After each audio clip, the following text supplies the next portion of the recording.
Qarşı süt kombinatında Golland sırının birinci partiyası işlep çıkarıldı. Әлеге aşamlıqны көп етіп, базар үшін кереклі Евробрус форматында жетіштірелер.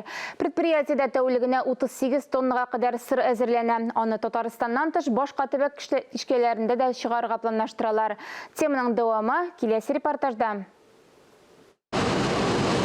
Формасы һәм авырлыгы буенча тигез кисәкләр, 15 килограммлы төргәкләр конвейер буенча бара. Эчендә голланд сыры, үзебездә Татарстанда ясалган. Сыйфаты Европа рынкыннан калышмый. Технологияләр катгый саклана. Башта сөтне эшкәртеп, сепаратордан чыгаралар.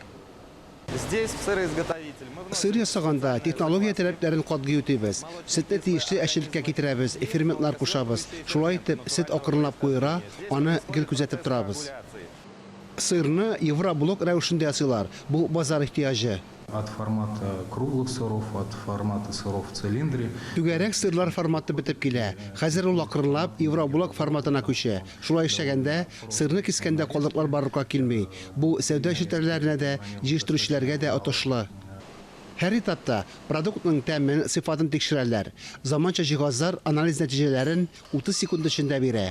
Это образец сыра готового. Мы будем его анализировать на анализаторе. Менә бу азер сыр. Без аны анализлыйбыз. Моның өчен махсус программаны куябыз. Сырның майлылык дәрәҗәсен, башка үзлекләрен тикшерәбез. Шит ил җиһазларын кулланалар. Тәэмин итүчеләр белән элемтә калган, логистиканы гына алыштырганнар. Сыр ясау процессы барлык этапларда диярлек автоматлаштырылган. Сыр 45 көндә өлгерә. Комбинатта 15 төрле ашамлык җыештырыла.